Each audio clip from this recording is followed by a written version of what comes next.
開嘅，呢個係錯嘅。實際兩隻手爭走入嚟，跟住逼嘅啫，成個動作。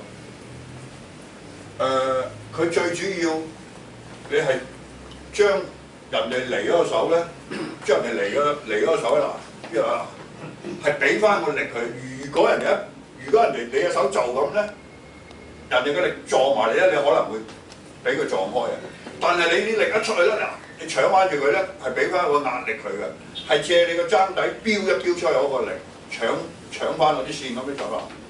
所以你哋第日配合埋呢啲普牌啊啲啊，全部都係呢啲俾個力佢嘅。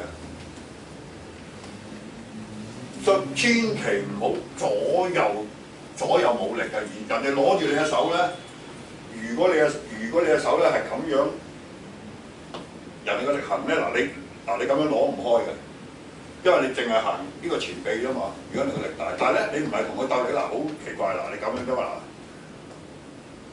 你條線攞咗，反而你攞咗條線咧，佢條線過咗去嘅，個力係俾翻壓力佢嘅向前。